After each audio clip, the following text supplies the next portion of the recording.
This judge, Andrew H. Stone, thought he was the ultimate authority, an unshakable figure on the federal bench.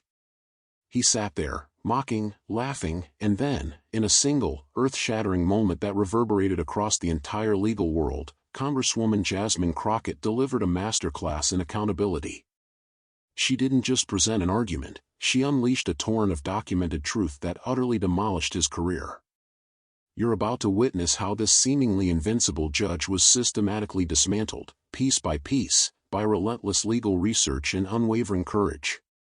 If you believe that even the highest echelons of power should be held accountable, then you need to smash that like button and subscribe right now, because this is a story of justice being served in the most unexpected and spectacular way, and you absolutely do not want to miss a single, glorious detail. On one side, we have Judge Andrew H. Stone, a name synonymous with power and tradition in Texas legal circles. For over 2 decades, he has lorded over his federal courtroom, a self-proclaimed gavel king whose word was considered absolute law. Appointed during a previous Republican administration, Stone, at 67, carried the weight of generations of old Texas money, a lineage deeply embedded in the state's legal aristocracy. He was a Harvard Law graduate, a former clerk for a Supreme Court justice, and a man who had never faced a genuine challenge to his authority. His courtroom was a shrine to a bygone era, adorned with portraits of legal legends, all white, all male, all from a different time. To Judge Stone, the law was an immutable tradition, something that simply did not bend or change for anyone. On the other side stood Congresswoman Jasmine Crockett, a 33-year-old freshman representing everything that made Judge Stone profoundly uncomfortable about modern America.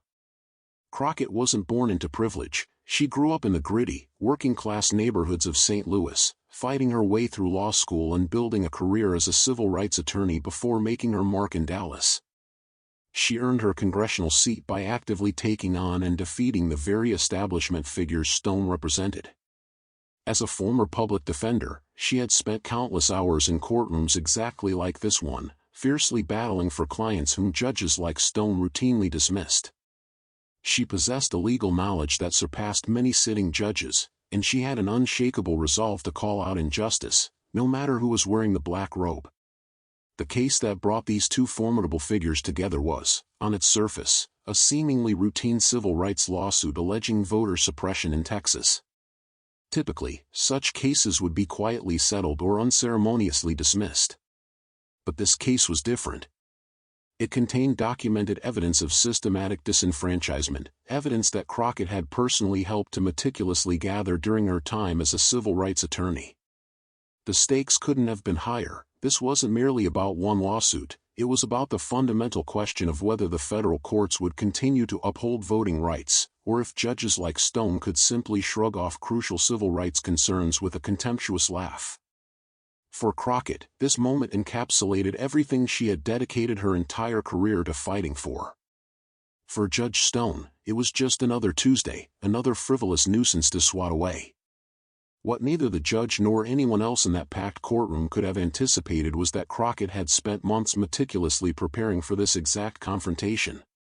She had delved deep into Judge Stone's history, identifying his predictable patterns, his glaring weaknesses, and she was about to weaponize every single one of them against him. The palpable tension in Judge Stone's courtroom had been building for weeks, culminating in this explosive moment. But it was during the first hour of the proceedings that the true stage was set for one of the most dramatic confrontations in modern legal history. It began subtly, with the small, almost imperceptible provocations that indicated Stone's profound disdain for Crockett.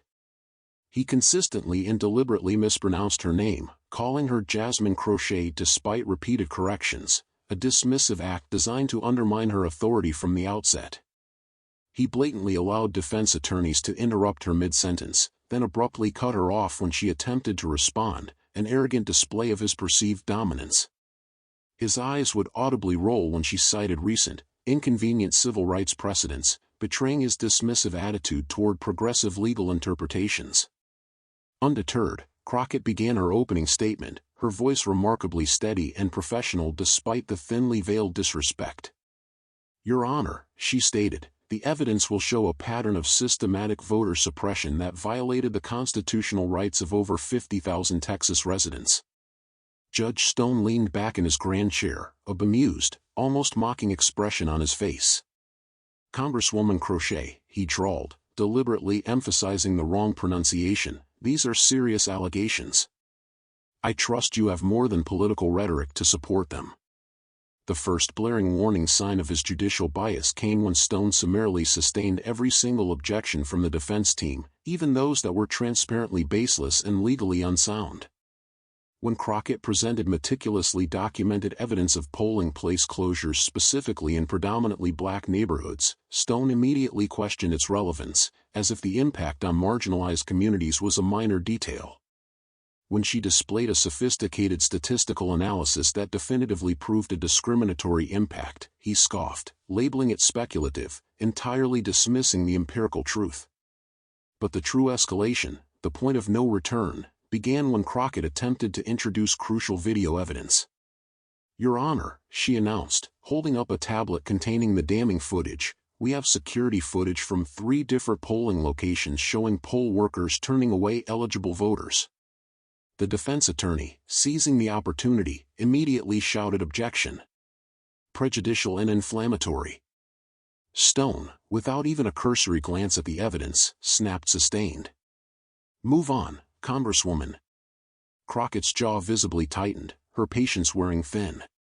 "Your Honor, this is direct evidence of, I said move on."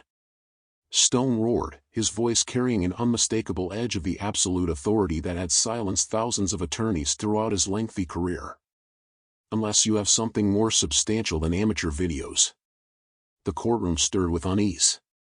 Reporters in the gallery exchanged nervous glances, and even the defense attorneys, usually Stone's allies, looked genuinely surprised at the sheer dismissiveness he displayed.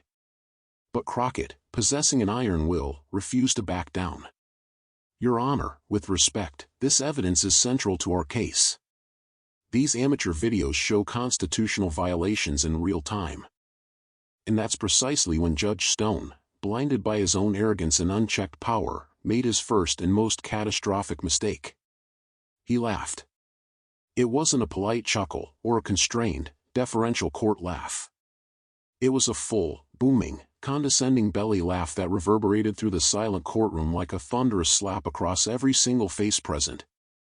"Congresswoman," he scoffed, still chuckling, "I've been on this bench for over 20 years.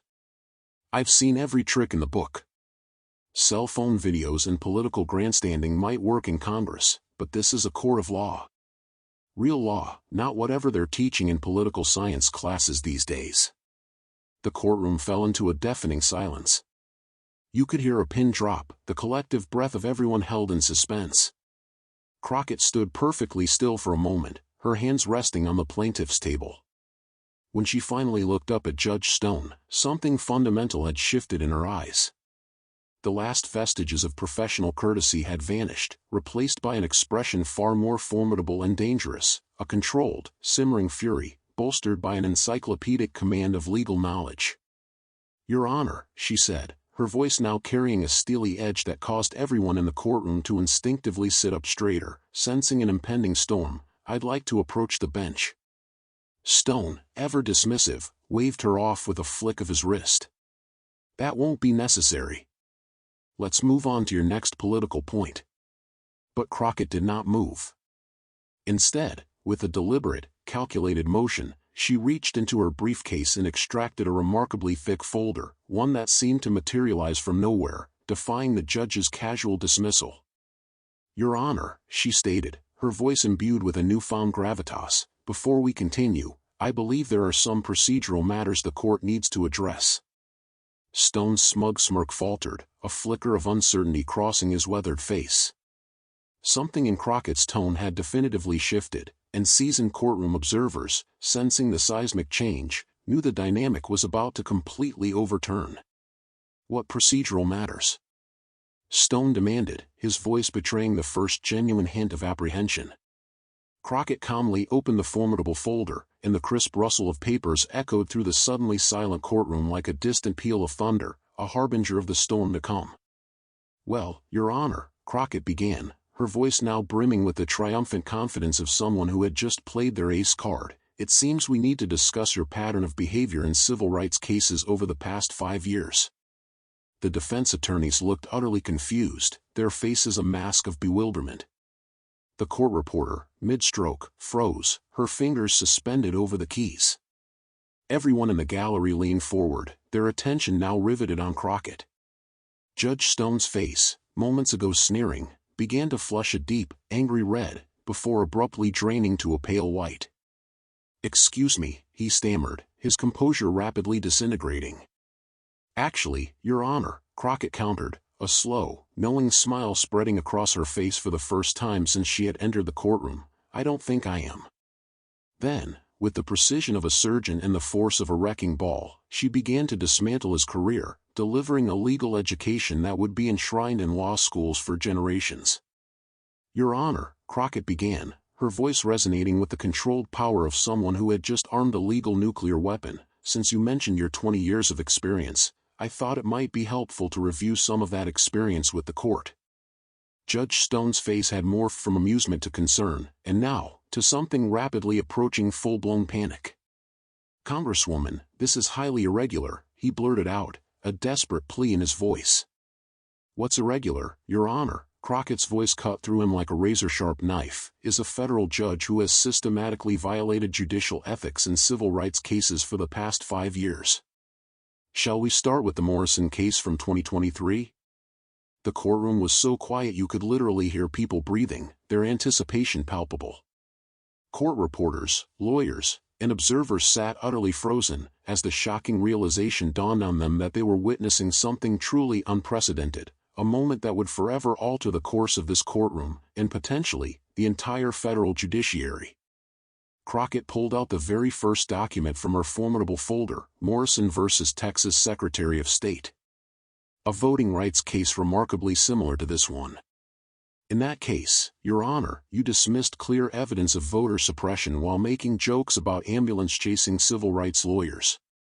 Stone, now visibly shaken, gripped his gavel so tightly his hand began to tremble, stammering about the case being dismissed on procedural grounds.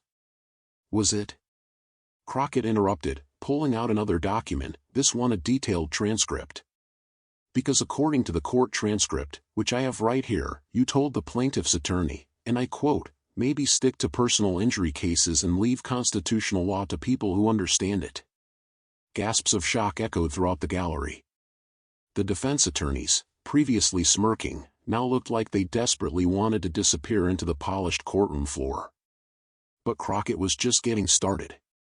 "Then we have Henderson v. Texas Board of Elections, 2022, she continued, her voice gaining momentum. "Another voting rights case, another dismissal. But this time, Your Honor, you went a step further." She pulled out an even thicker document. "You not only dismissed the case but sanctioned the civil rights attorneys for bringing what you called a frivolous lawsuit designed to generate media attention."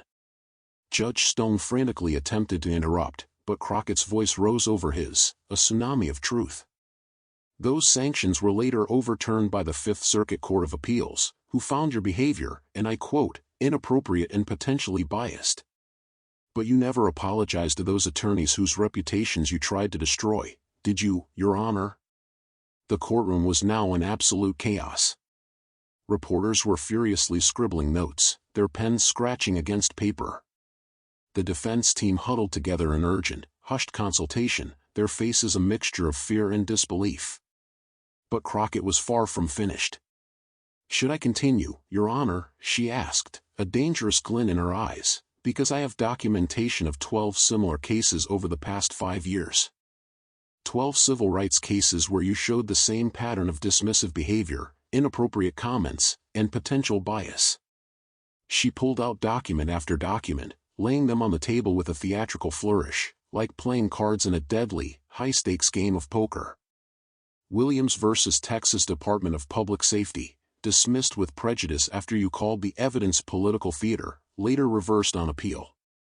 Jackson v. Harris County Elections, you told the plaintiff's attorney to stop wasting the court's time with conspiracy theories, also reversed on appeal.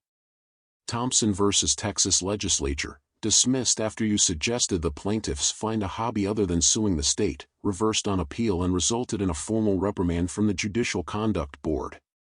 With each devastating case, Judge Stone seemed to visibly shrink in his chair, his once red face now a deathly pale white. The supreme, unshakable confidence that had defined his entire career was visibly cracking, crumbling in real time before everyone's horrified eyes. But Crockett, like a seasoned prosecutor, had saved the most damning evidence for last. And then, Your Honor, we have the most interesting case of all, Davis versus Texas Attorney General, 2021. Do you remember that one? Stone's voice was barely a whisper, a faint, desperate croak. That case was a voting rights lawsuit brought by a coalition of civil rights organizations. Crockett cut in, her voice unwavering, and during the proceedings, Your Honor, you made some very interesting comments that were recorded and transcribed. She pulled out a final document, this one officially marked with court seals, the irrefutable proof of his misconduct. You told the plaintiff's attorneys, and I'm reading directly from the transcript, these people need to stop complaining about every little rule and learn to follow the law like everyone else.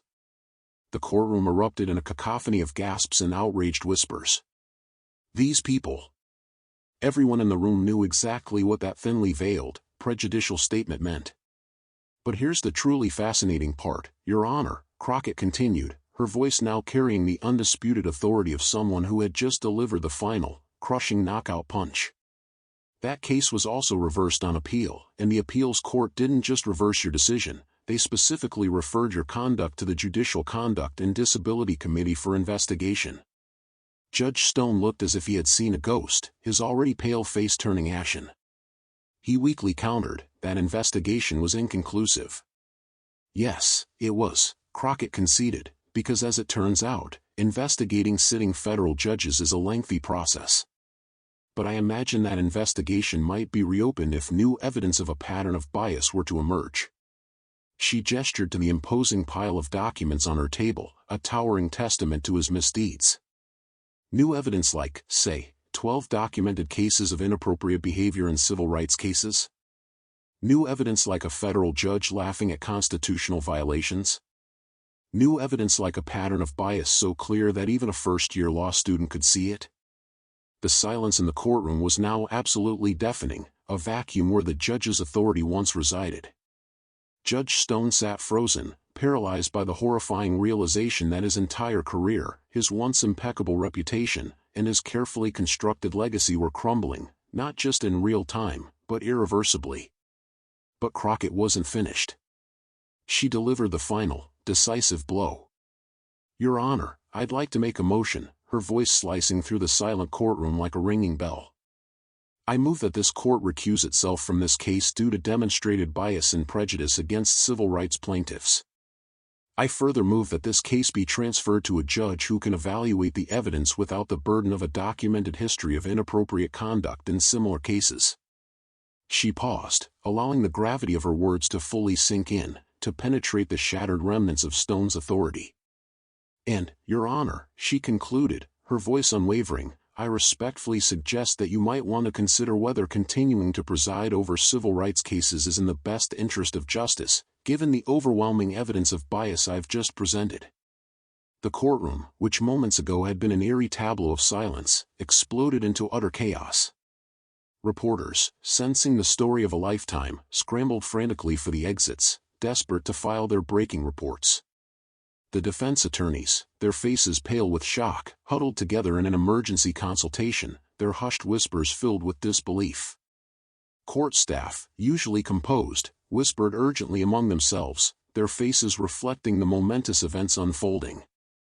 And Judge Andrew H. Stone, the man who had spent 2 decades believing he was utterly untouchable, sat slumped in his chair, his eyes fixed on the formidable woman who had just, with nothing more than meticulous legal research and the raw, undeniable truth, systematically ended his illustrious career. The profound silence that followed Jasmine Crockett's devastating legal takedown seemed to stretch into an eternity, a void filled only by the echoes of her damning words. Judge Andrew H. Stone remained frozen on his bench, his face ashen, staring blankly at the towering pile of evidence that had just summarily demolished 20 years of unchecked judicial authority. Finally, in a voice barely above a whisper, a mere phantom of his former authority, he managed to utter, Court is in recess. We'll resume tomorrow morning."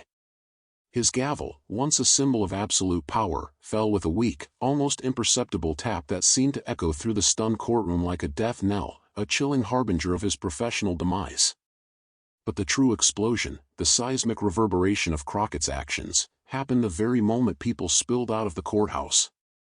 Within minutes, raw, unedited video footage from the courtroom's public gallery began flooding social media platforms, igniting a digital firestorm. The hashtag Jasmine Destroys Judge began trending on Twitter, soaring to the top before Judge Stone had even managed to leave the courthouse building.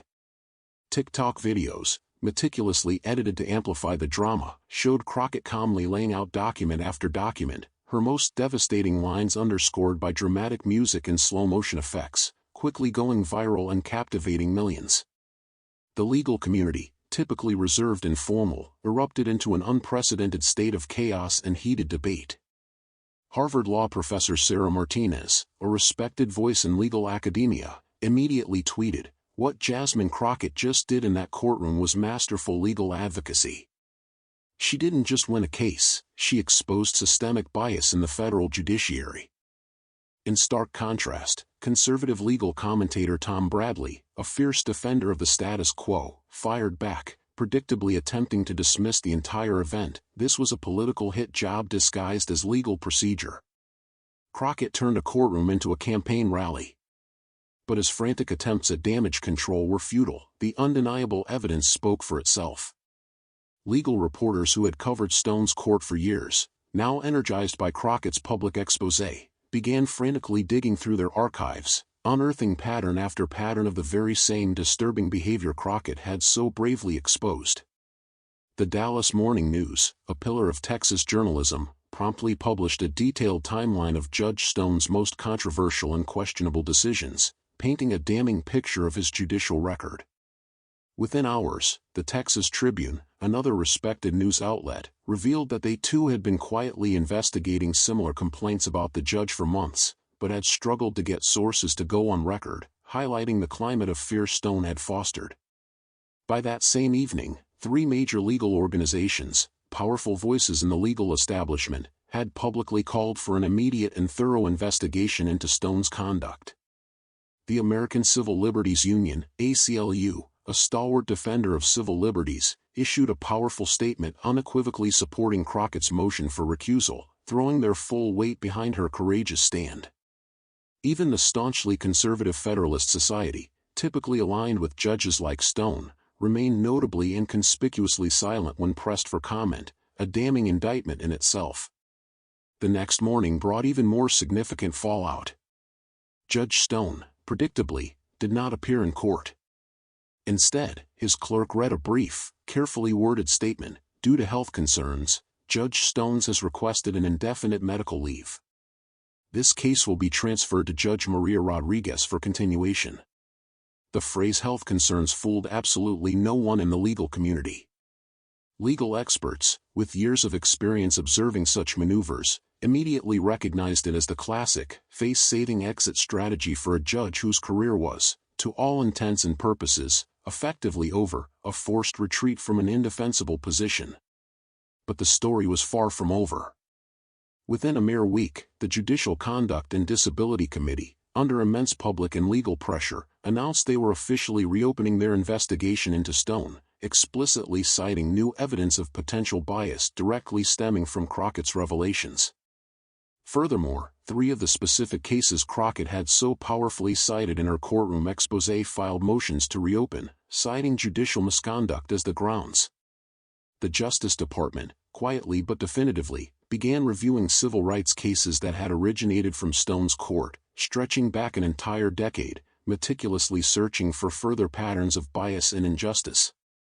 For Crockett, the victory was a profound vindication, both personally and professionally. Her congressional office was inundated with calls from civil rights attorneys from every corner of the country, eagerly sharing their own harrowing stories of bias and injustice in federal courts, finding in her a beacon of hope. Law schools, quick to recognize the profound impact of her actions, began extending invitations for her to speak about judicial accountability, eager to learn from her groundbreaking strategy. Legal advocacy groups across the nation hailed her as an undisputed hero for daring to do what many experienced lawyers had yearned to do for years but had never quite found the courage to attempt. CNN's legal analyst, Jeffrey Toobin, a seasoned observer of courtroom dramas, declared it the most effective piece of courtroom advocacy I've seen in 30 years of covering the law, a testament to its unparalleled impact. Even Fox News's conservative legal contributor, Judge Andrew Napolitano, despite his own staunch conservative credentials, grudgingly admitted that Crockett's research was impeccable, her presentation flawless, and her legal arguments unassailable. He concluded, with surprising candor, this is how the system is supposed to work. The case itself, which had begun as a mere routine voting rights lawsuit, was utterly transformed into something far grander and more significant. With Judge Rodriguez now presiding, the crucial evidence Crockett had initially tried to present, which Stone had so arrogantly dismissed, was quickly and fully admitted. The video footage Stone had contemptuously labeled as amateur became the irrefutable centerpiece of a federal voting rights violation case that would ultimately culminate in a multi-million-dollar settlement and far-reaching, court-ordered election reforms, a direct consequence of Crockett's unwavering pursuit of justice. But perhaps the most profound and far-reaching impact of Jasmine Crockett's extraordinary stand was on the very fabric of the federal judiciary itself. Within mere months, the Judicial Conference, the principal policy-making body of the U.S. federal courts, announced groundbreaking new mandatory training programs specifically focused on bias in civil rights cases, a direct acknowledgement of the systemic issues Crockett had so powerfully exposed. The American Bar Association, a leading voice in legal ethics, swiftly updated its stringent guidelines for reporting judicial misconduct, creating clearer pathways for accountability. Law schools across the country, recognizing the historical significance of her actions, began incorporating Crockett's courtroom strategy into their curricula, teaching it as a paradigm of effective judicial accountability advocacy. Judge Stone, the once unassailable figure, quietly announced his full retirement just 6 months later, citing a vague desire to spend time with family, a flimsy excuse that fooled absolutely no one. His replacement, swiftly confirmed by a rare bipartisan Senate vote, was a respected civil rights attorney who had dedicated her entire career to fiercely battling the very kind of insidious bias that Stone had embodied and represented. The broader implications of Crockett's audacious takedown extended far beyond the confines of one courtroom or the fate of a single judge. Her actions definitively demonstrated something that had been whispered about in hushed tones within legal circles for years, a truth that had never been proven so unequivocally, that systematic bias within the federal judiciary was not merely anecdotal, but was real, demonstrably documented, and, crucially, challengeable. Her monumental victory ignited a spark, inspiring countless other attorneys across the nation to begin meticulously documenting patterns of bias in their own jurisdictions, recognizing that they too now had a powerful template for action. Within a single year, similar challenges, inspired by Crockett's groundbreaking work, were being filed in courts across the country, creating a ripple effect of accountability. The Crockett Protocol, as legal scholars quickly began to term her meticulous research methodology, became an official template, a blueprint for effectively holding biased judges accountable for their actions. The political ramifications were equally significant and profound. Crockett's standing within the Democratic Party skyrocketed dramatically.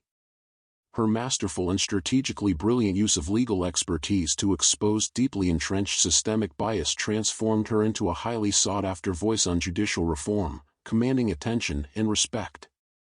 Even the typically aggressive Republican attacks on her became notably muted, a testament to the undeniable power of her performance, especially after legal experts from across the entire political spectrum, including staunch conservatives, publicly praised her flawless courtroom execution. More importantly, her victory sent an unmistakable message: the traditional, entrenched power structures that had shielded biased judges for decades could, in fact, be successfully challenged and overcome. It served as a powerful testament that meticulous research, profound legal expertise, and unwavering moral courage possessed the undeniable ability to conquer institutional inertia and systemic injustice. But Crockett herself, with her characteristic focus on the bigger picture, remained grounded. In interviews following her courtroom triumph, she consistently emphasized that her fight was never merely about one judge or one isolated case. This was about ensuring that every American, regardless of their background, gets equal treatment under the law, she unequivocally stated to CNN. Judge Stone was just a symptom of a much larger problem we need to address. She tirelessly leveraged her newfound platform and widespread public attention to relentlessly push for broader and more comprehensive judicial reforms, demanding transparent reporting of judicial decisions categorized by demographic categories, advocating for mandatory bias training for all federal judges, and working to establish easier, more accessible procedures for challenging judicial misconduct. The shocking story of that fateful day in Judge Stone's courtroom transcended a mere viral moment. It swiftly became a powerful symbol of how the legal system, despite its inherent flaws, could indeed be held accountable when individuals armed with deep knowledge, meticulous preparation, and unyielding courage were willing to bravely stand up to deeply entrenched power. For young lawyers, particularly women and minorities, Crockett's victory served as irrefutable proof that expertise and diligent preparation could decisively overcome deeply ingrained institutional bias, inspiring a new generation of legal advocates. For civil rights advocates, it powerfully demonstrated that the system, while undeniably flawed and often resistant to change, could still be effectively utilized to achieve true justice. And for Judge Andrew H. Stone, it served as a brutal, unforgettable reminder that in America, no one, absolutely no one, not even a seemingly untouchable federal judge, is above accountability. The case files that Crockett so meticulously brought into that courtroom that day, brimming with undeniable truth, became an indelible part of the permanent record, a testament to the transformative power of thorough preparation and the sheer, unyielding courage required to speak truth to power in the face of overwhelming odds. They now reside within the hallowed halls of the National Archives, readily available to any future researcher meticulously studying how systematic bias in the judiciary was finally and definitively challenged and ultimately defeated. But perhaps the most enduring and lasting impact of that day was the resonant message it sent to every biased judge, every discriminatory official, and every arrogant individual who mistakenly believed their position of power made them utterly untouchable. Someone is always watching. Someone is always meticulously documenting. And someone, like the indomitable Jasmine Crockett, might just be diligently preparing to hold you, too, unequivocally accountable. The day a 33-year-old Congresswoman walked into a federal courtroom and, with nothing more than meticulous legal research and an unwavering moral courage, utterly dismantled a federal judge's career, became a landmark moment in American legal history. It proved, beyond a shadow of a doubt, that justice, while sometimes agonizingly delayed, is never truly denied, as long as there are courageous individuals willing to tirelessly fight for it, to push against the tide of injustice. What do you think about Jasmine Crockett's absolutely incredible courtroom performance? Have you ever witnessed systematic bias being challenged so effectively, so decisively, and with such profound impact? Drop your thoughts and opinions in the comments section below. We want to hear your perspective. And whatever you do, do not forget to subscribe to our channel and hit that notification bell so you never miss another moment when justice is powerfully served, and truth unequivocally wins out over entrenched institutional power. The next time someone, anyone, tells you that one person cannot possibly make a meaningful difference within a seemingly insurmountable system, remember that unforgettable day when Jasmine Crockett walked into Judge Stone's courtroom and irrevocably changed American jurisprudence forever.